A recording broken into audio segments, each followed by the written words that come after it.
Hi there, I'm Andre from Peak Motorcycles and I'm here at Eicma 2024 in Milan in Italy, and I'm at the BMW stand. So it's the first time that BMW have been here, I think for 5 years. And they've got, the usual fare on here, which I will go around and I'll show you. There's not that much actually that I think is new that didn't come up in my motorcycle live video from last year. But there is this F450 GS over my shoulder, and there is the new 1300 GS Adventure. So I'll show you what they've got. So I'll start off with the 1300 GS. You've probably seen one of these already. They've been out for a while. I was lucky enough to go and ride one of these in Spain last April for a couple of days, and they're brilliant. They're great. What I would say is that I've already got a 1250, and there wasn't enough in it for me to think, yeah, it's time for me to make the switch. That's not to say it's not a brilliant motorcycle though. It does feel a bit lighter than the outgoing model. The electronics on it is another level. But yeah, it really is quite a cool bike, but at a price. So in here we have the 900 GS, which is, I suppose it's the smaller one, slightly smaller than the 1300. I think they're great. I think they're chain driven. They don't have the same level of technology that you get on the 1300s. There is a slightly smaller version, which is the 800 GS, that is still in the current range that we have here. And then the one at the end, we have a F900 GS, which has a lot of the extras on it, including the adjustable suspension. This one's got the BMW Enduro seat, and you can see it's got the suspension adjusters in there. Now then, I think this is a bike that a lot of people are going to be interested in. This is the F450 GS. It's a 450cc parallel twin, weighs about 170 kilos. It's got that sort of same front end with that cross headlamp that is noticeable from the 1300 GS. And yeah, I think it looks pretty special. The downside is that it's not available. This is a concept bike. It's not something that's available on the market yet. I did ask if it's something that will be coming to market, and he said, yeah, there's been a lot of interest, but it may be 2025. I know that's only 2 months away, but he said it might be end of 2025. So if this does come to market, I think this will be, probably Eicma next year when we'll be able to show that. To show you the other thing they've got up here is this M1000 RR, just dripping with carbon fibre, just a work of engineering. If you like your M1000 RRs with everything in carbon fibre, including the wheels, that must be the absolute pinnacle of what that bike can be. To go to the other end of the spectrum, we do have the CEO2. Their sort of electric scooter thing. I mean, I'll be honest, it's a funny looking thing. Belt driven, it's got the battery in the middle. We've got the CEO4, which I think has the bigger range and is a lot longer, just over there.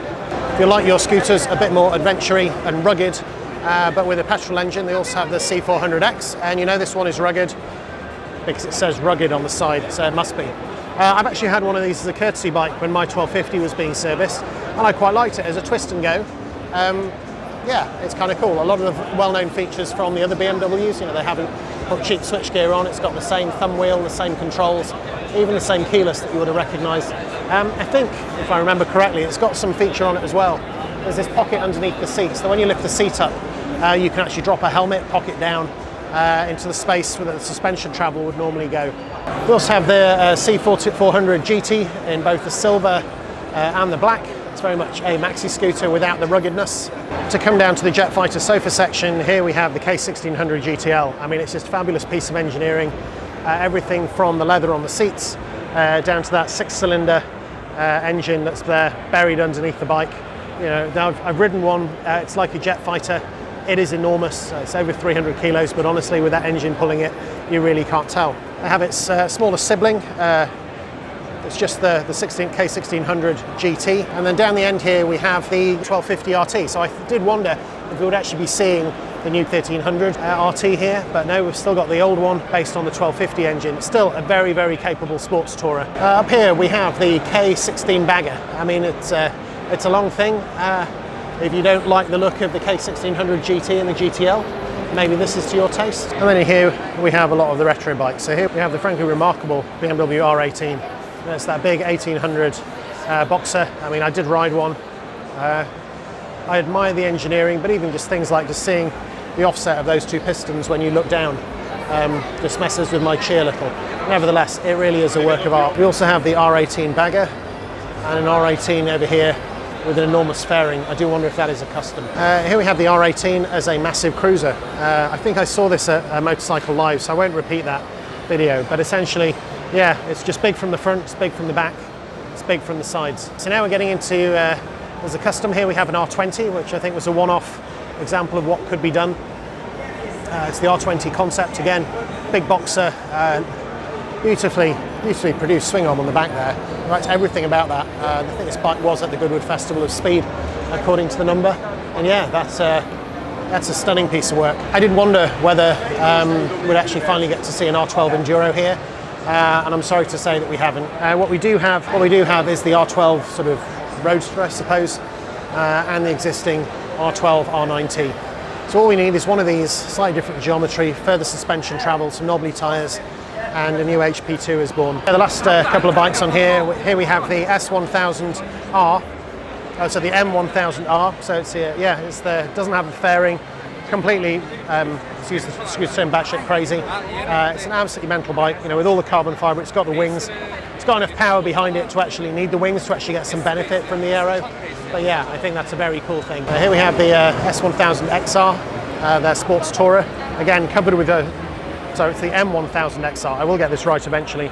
Dripping with carbon fibre, like all the others, all the trick bits on it. I mean, it was fast enough in its standard form. Ask my friend Tim. I've been touring with him, and his goes like an absolute rocket.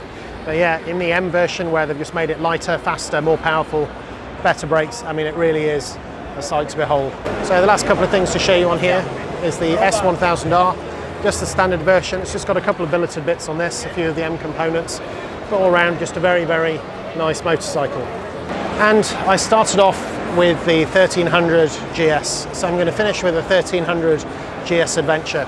Now I'll be honest, I always thought the GS Adventures were a bit big. It's never really been my sort of thing. The 1300 has just taken that to another level. I mean, this one does have all the luggage on, but this thing is enormous. I mean, it is absolutely vast with those BMW boxes on the back. I mean, even just seeing just the sheer width of the tank from there. Now I did wonder whether it's just the camera angle doing that, but no, it actually looks narrower on the camera than it does in real life. I mean, this thing is just absolutely phenomenal.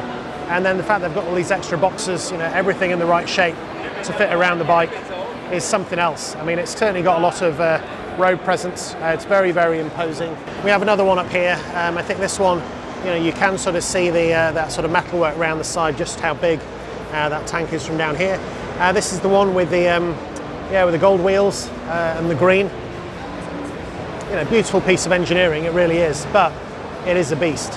And then last of all, we have the BMW 1300 GS Adventure Rally, because who doesn't need something that big for riding off-road? I mean, it does have the rally seat, it's just got a single seat, so no rear pegs. It does have the platform where the rear seat would go, but yeah, it's just big. Yeah, this is the R1300 trophy. Sorry, they don't call it the rally anymore. And just to come up over the top, you know, to see that. I mean, it's nearly the width of the bars. That's how big it is. You know, I think the bars are sticking out maybe 10 centimeters, you know, from each side. It really is a very, very, sorry BMW, fat bike. But I'm sure they'll sell a lot of them. I'm sure it is the pinnacle of BMW GS engineering, and they'll do very well. Right then, that was a very quick look around the BMW stand here at Eicma 2024. Hope that was interesting and useful. I'll keep an eye on the news to see if anything comes. The F450 GS. I think it'll be an interesting bike. I just hope they're not too late. So if this has been interesting, please check out my other content from the show, and maybe I'll see you there. Thanks for watching.